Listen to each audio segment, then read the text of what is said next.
Olá, tudo bem? E aí, Michel, tranquilo?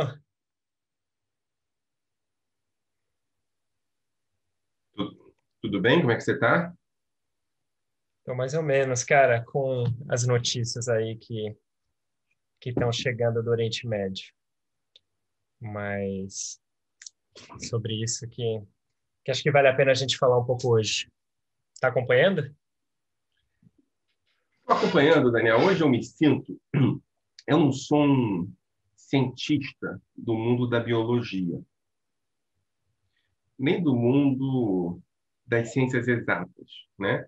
Então, essa experiência que eu tive hoje, cientistas das ciências humanas e sociais têm com mais raridade, que é basicamente quando a droga começa a fazer efeito no ratinho. Ou quando um problema matemático de difícil solução começa a ser mostrado a solução para resolvê-lo. Ou quando o grupo controle acaba mostrando resultados que o outro grupo não mostra. Você O que tá eu quero falando tudo dizer? em código, explica melhor isso daí. O que eu quero dizer? A gente trabalha há anos uma categoria, que é uma categoria produzida em laboratório, que nós suspeitamos que seja fundamental para entender o bolsonarismo e sua relação com Israel. Essa categoria é a categoria do judeu imaginário, né? Se nós fôssemos cientistas da área de biomédica, seria basicamente mostrar que a vacina faz efeito. É claro que vai ter gente que vai dizer que a vacina nunca faz efeito, mas tirando os negacionistas, quando a vacina faz efeito, você mostra para o público geral que aquele enorme tempo, aqueles anos de pesquisa, fizeram resultado. A vacina salva vidas. O que aconteceu hoje, em muitos aspectos, foi que a vacina fez efeito. O que eu quero dizer? Israel imaginário é uma categoria muito difícil de ser compreendida por parte das pessoas que nos escutam. Israel imaginário é uma categoria que tem a ver com uma abstração que nós temos que explicar do que a gente está falando quando a gente fala sobre. Mas quando a gente vê uma foto publicada em todos os jornais, onde na saída de uma equipe do governo de Israel para ver um remédio que não faz efeito, um remédio que é absolutamente desconsiderado ainda pelo Estado de Israel como alternativa concreta para o combate à pandemia, mas isso não importa agora. Mas eles vão para lá. Aqui estão sem máscara e lá estão com máscara. A gente não precisa mais explicar o que é Israel imaginário. A construção do Israel imaginário é, basicamente, na perspectiva bolsonarista, uma Israel que não se preocupa com a saúde pública, uma Israel que não se preocupa com a pandemia, uma Israel que descarta, por exemplo, o uso de máscaras. Esses caras vão para Israel e se exilam da Israel imaginária. Eles produzem um exílio. Esse exílio está produzido na cara, está produzido visualmente, está claro. Eles se exilam quando eles colocam a máscara sob ordens da Israel real.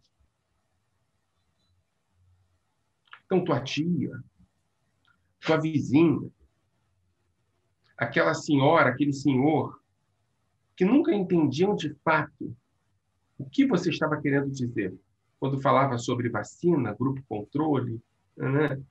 Vão entender hoje, quando eles verem na capa dos jornais, que aqui no Brasil, esses caras não usam máscara e falam sobre Israel como modelo. No modelo, eles usam máscara e falam do Brasil como modelo. A Israel imaginária hoje está clara para quem quiser escutar. Quem não quiser escutar, nega a vacina e nega já imaginário. Mas eu acho que hoje a sensação que eu tenho, finalmente, é a sensação do cientista maluco que convence as pessoas que o trabalho dele tem sentido.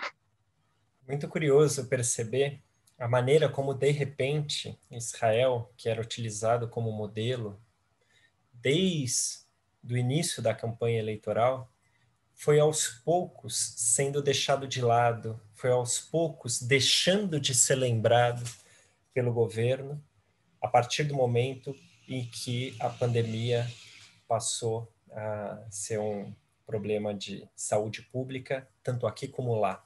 E aí as ações do governo brasileiro e do governo israelense passaram a ser radicalmente distintas, né, na lida com a Covid-19. Daí que foi esquisito quando o governo anunciou essa viagem para Israel, né? Acho que, num primeiro momento, todo mundo foi quase pego de surpresa. Será que o governo brasileiro está indo para lá saber como é que está sendo a campanha de vacinação? Israel tem liderado a vacinação no mundo. Saúde pública israelense já vacinou mais de metade da população. Daí que veio a informação, logo depois, de que, na verdade, não era nada disso. O governo estava interessado, de fato, num remédio que tinha sido testado com apenas 30 pessoas e que, como você lembrou aí, não era nem usado em Israel. E é legal pensar como essa imagem dessa cura milagrosa, até a expressão de remédio, produto milagroso, foi usado pelo presidente, a expressão foi usada pelo presidente, faz sentido dentro da representação simbólica, imaginária que esse governo criou de Israel. Quando Israel serve a esse imaginário, aí a viagem sai. Aí Israel não é mais deixado de lado. Aquele Israel messiânico, redentor, que oferece uma cura possível, milagrosa, faz sentido com o Israel imaginário que esse governo vem tentando vender há muito tempo. Mas é isso. Eles, no primeiro minuto em Israel, assim que desembarcam, são obrigados a colocar máscara. Mas eu queria falar de um outro assunto. Além da máscara, o encontro no primeiro dia, a primeira sessão coletiva, com transmissão ao vivo, inclusive no canal do Ministério de Relações Exteriores de Israel, colocou lado a lado o ministro das Relações Exteriores do Brasil, Ernesto Araújo, e o Gabi Askenazi, o par dele, em Israel. E acho que foi um encontro bem emblemático, né? Você certamente acompanhou esse encontro. Primeiro a GAF, em que depois de encerrada a coletiva, na hora da foto, o Ernesto Araújo acabou levando um puxão de orelha para colocar máscara antes de se aproximar para o clique.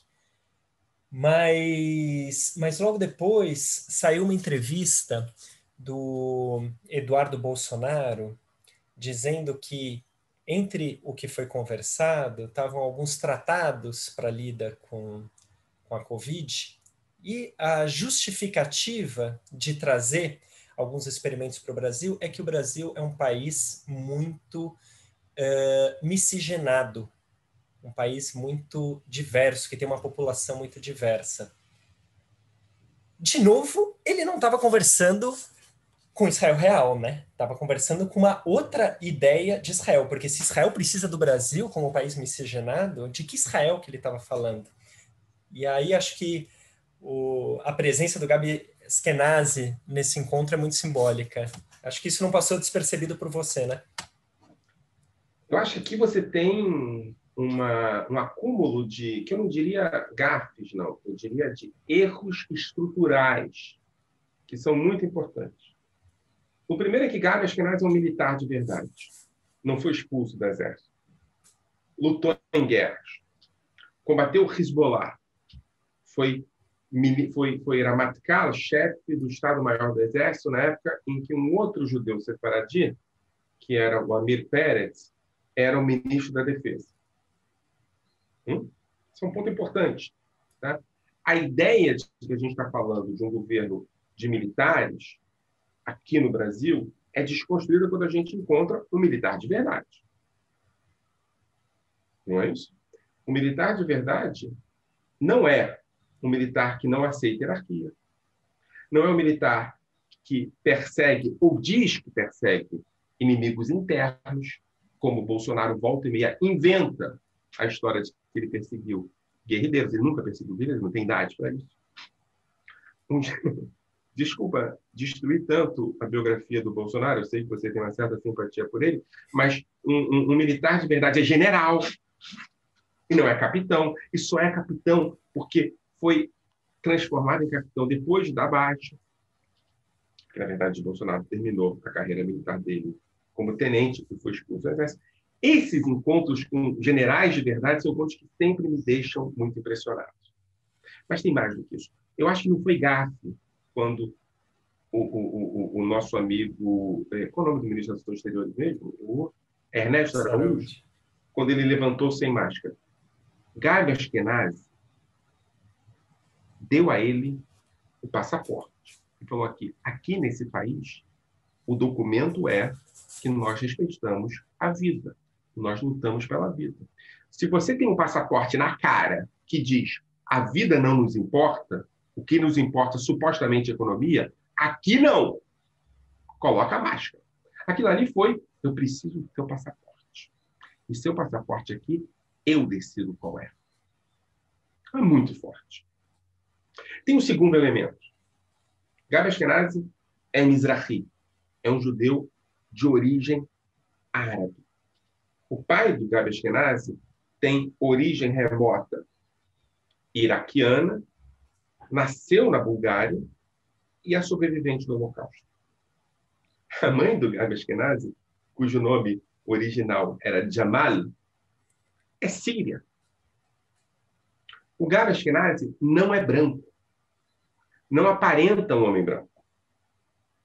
Mas antes de falar da questão racial que você trouxe pelo Eduardo Bolsonaro, eu quero que você entenda a importância do fato de um filho do sobrevivente do Holocausto ser hoje ministro das Relações Exteriores de Israel. Um dos elementos fundamentais para Gabi Ashkenazi é o elemento da valorização da vida. E quando no meio de uma pandemia você não valoriza a vida, na perspectiva mais liberal do que conservadora que Gabi Ashkenazi representa, significa, em última instância, você não respeitar o legado do Holocausto. Então, nós temos um judeu árabe que, ao mesmo tempo de ser árabe, é sobrevivente do Holocausto, ou sobrevivente do Holocausto. É muito importante isso tudo. É muito elemento simbólico para um encontro só. Sobre a narrativa, na minha opinião, criada por Eduardo Bolsonaro, de que Israel precisa do Brasil por ser um Estado, o Brasil, miscigenado, isso tem muito a ver com muito mais do que a gente imagina. E tem muito mais a ver com o Brasil do que com Israel. Tá? Primeiro elemento, miscigenado. É um termo que, na minha opinião, deve ser entendido ideologicamente. A miscigenação caminha junto com a perspectiva da democracia racial, com a qual perspectivas bolsonaristas andam juntas. Claro, é uma democracia racial que sequer considera que houve racismo no Brasil e que houve escravidão no Brasil. Mas é uma democracia racial. É uma perspectiva que diz não somos mais brancos nem negros. Todos nós somos miscigenados. Isso tem a ver com o Brasil. É o Brasil imaginário. O segundo ponto, quando se fala sobre Israel não ser miscigenado, porque é isso que Eduardo Bolsonaro quis dizer. Eduardo Bolsonaro quis dizer, nós brasileiros somos miscigenados, vocês judeus não são miscigenados. Passando por cima do fato de que ele tinha acabado de se encontrar com um judeu árabe, metade búlgaro, metade sírio, com origem iraquiana, no meio de uma região onde você tem desde negros etíopes até brancos alemães, passando por árabes e tantas outras etnias. Israel é tremendamente, usando os termos do Eduardo Bolsonaro, miscigenado. O que Eduardo Bolsonaro diz? E aqui tem o segundo ponto. O primeiro ponto, já é imaginário, aqui no nosso caso, é o ponto de uma Israel que se preocupa pouco com a pandemia e que combate a pandemia numa perspectiva de batalha espiritual, onde diz o Jair Bolsonaro, chega de mimimi, vão chorar até quanto, sejam menos maricas e coisas desse tipo, como se ele dissesse assim, vão, morram por mim. Israel diz, aqui ninguém vai morrer não, irmão. Aqui tem máscara, álcool gel e vacina. Esse é o primeiro ponto. Não tem batalha espiritual. Tem combate científico contra a pandemia. O segundo ponto que é fundamental, Daniel, e eu acho que aqui é um ponto fundamental para a gente que está tratando do bolsonarismo e da sua relação com Israel. Bolsonaro, e aqui no caso Eduardo Bolsonaro, vê Israel como um Estado branco. Israel não é branco. Israel não é um exemplo de branquitude. Israel não é um elemento de branquitude. Israel é tudo menos isso. Mas a perspectiva do Israel imaginário, produzida por Bolsonaro, é de um Estado branco. Porque é o Estado branco que vai me dar a orientação e a direção a seguir. É o Estado branco que vai me dar o caminho certo. E aí, nesse sentido, eu tenho que falar duas coisas para você, que pode ser que o nosso público fique um pouco chocado com a hipótese que eu vou levantar. Mas eu acho que, ao mesmo tempo, a gente está falando de uma posição racista, eu acho que isso aqui é claro, para ser modelo tem que ser branco. A ideia de que eu tenho que pintar o Gabi Ashkenazi de louro e olhos azuis para poder entender que ele é o ministro, né? Quando ele é um judeu árabe de origem absolutamente diferente da branquitude exacerbada e dirigida a Israel pelos bolsonaristas. Ele não é branco, então eu apago ele. Isso é racismo, não tem outra palavra para isso. Mas eu digo mais, tá, Daniel? Eu acho que isso é antissemitismo. A batalha da branquitude é a batalha para se apagar a judeidade do Estado de Israel. O Estado de Israel judaico é um Estado de Israel que infere a ideia de que depois de dezenas, centenas e até milhares de anos, tendo a humanidade negada, o povo judeu pode efetivamente assumir as suas características, que não são brancas. A branquitude, inclusive, foi negada durante anos pela Europa aos judeus. E em Israel, considerar que é um Estado branco, a gente está falando de antissemitismo estrutural. Mas antissemitismo. Agora vem cá, essa ideia de Israel como Estado branco, até por extensão e complementarmente do judeu como branco, ela não é só do Bolsonaro e nem só da extrema-direita, né? Há outros setores político-ideológicos alinhados com a perspectiva de que Israel e os judeus são brancos. Israel é uma potência europeia no Oriente Médio e tal. A gente está muito acostumado a ouvir isso também entre os progressistas, entre a esquerda, daí que essa narrativa talvez fique tão poderosa e convincente. Eu não sei se é daí, não. Eu acho que vem de lugares diferentes, tá, Daniel? Eu acho que a constituição de uma branquitude como valor positivo, no caso da extrema-direita e do bolsonarismo, vem de um lugar específico, civilizatório. E o lugar da branquitude como valor negativo, colonizador, etc. e tal, vem de um lugar de denúncia, né? Em última instância, eu acho que setores da esquerda, né, e setores da direita, né, em algum sentido uma esquerda doutrinária, mal colocada em perspectivas de análise mais complexa, e uma extrema-direita concordam nessa dimensão objetiva. Israel é branco, né? A Israel imaginada dessa esquerda pouco complexa é muito parecida da Israel imaginada da extrema-direita, bolsonarista, né? Branco, militar, cristã é importante, conservador, né? Os dois concordam com essa perspectiva. Essa extrema-direita e essa esquerda. O problema é que, para essa esquerda, isso é ruim. E para essa extrema-direita, isso é bom. Isso transforma a esquerda numa esquerda... Eu tenho pouco cuidado em falar isso, mas eu vou falar. Uma esquerda antissemita, porque considera que Israel é aquilo que ela imagina, e sem perguntar para Israel o que ela é, né? E uma direita profundamente racista e também antissemita. Então, assim, você tem razão, né? A Israel que Bolsonaro espera ver é a mesma Israel que essa certa esquerda espera ver. O único problema é que Israel não é isso. Agora, sendo bem honesto com você, essa extrema-direita, essa esquerda mal colocada, eu chamo de esquerda doutrinária, etc. e tal, ela me incomoda muito, tá? Me incomoda na minha vida profissional, na minha vida acadêmica, me incomoda, inclusive, nas minhas relações pessoais, me incomoda. Mas a outra extrema-direita está no poder, amigo. O nosso problema hoje, concreto, objetivo e grave, é a extrema-direita. E para a gente A encerrar, extrema-direita não me incomoda somente. A extrema-direita mata hoje a população brasileira. Então, em algum momento, a gente vai ter que lidar de maneira muito concreta com a extrema-esquerda, com essa esquerda mal formulada. A gente tem que combatê-la no nosso cotidiano. Mas o ponto hoje é que essa extrema-direita vai para Israel sem máscara, coloca a máscara, volta para cá dizendo que um remédio milagroso que não foi sequer testado é a alternativa para vacinar sua avó e meus pais.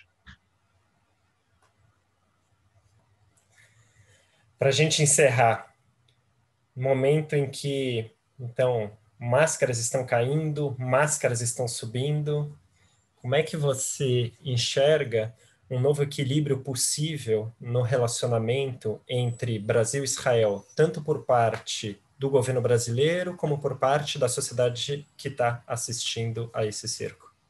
Olha, eu vou dizer uma coisa. O IB hoje produziu um post que se fala no Twitter também?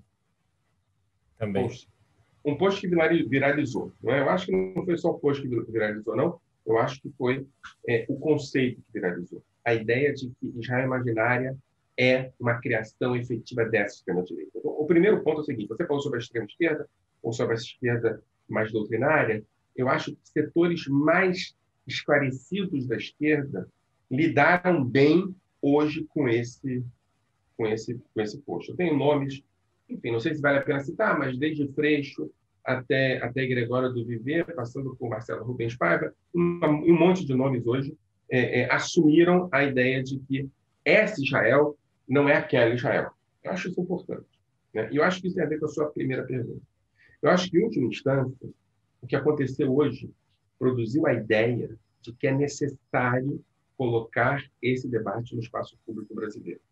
Essa Israel imaginária, ela é a Israel daqueles que invadiram o Capitólio, inclusive isso é um tema importante para o governo Bolsonaro, hoje a gente viu que tem algum dedo nessa história, invadiu o Capitólio dos Estados Unidos com suástica na mão. É a mesma, né, suástica na mão e bandeira de Israel do outro lado, uma suástica bandeira de Israel como se não houvesse contradição entre isso e aquilo. Essa extrema-direita é a mesma direita que vai para Israel como o país dos milagres, falando sobre Israel branca. Eu acho que para derrotar essa dimensão extrema da extrema-direita brasileira, fanática, etc., é preciso romper a ideia de que a Israel da qual eles falam é Israel concreta. Só tem concretude no discurso deles. No discurso do cara que entra no Capitólio com uma suástica, uma bandeira de Israel, e do cara que diz que Israel é um país branco. Eles estão no mesmo lugar. Para derrotar o extremismo político, é preciso colocar a população brasileira para debater os símbolos, os discursos desse bolsonarismo. Eu acho que está num momento bom para discutir isso. No momento em que, esteticamente, os caras estavam sem máscara aqui e com máscara lá. Podia ser um chicote, uma arma, mas é o lugar da elite brasileira no seu papel mais escroto, excludente, radicalmente desumano. É a elite escravocrata e a elite que perseguia pseudo-comunistas. E a elite de hoje, essa elite política, é a elite que só usa máscara aonde ela é indicada como alguém que pode trazer doenças, porque aqui as pessoas adoecem, mas quem traz as doenças não são eles. Então, acho que é um momento importante para a gente discutir Israel na sociedade brasileira, a partir das máscaras menos caindo, mas mais subindo nos rostos. Maravilha, Michel. Valeu pelo papo. Beleza. Abraço e vamos ver o que acontece daqui para frente. E eu aposto que eles vão continuar sem máscara no Brasil. A ver os próximos Abraço. capítulos. Abração.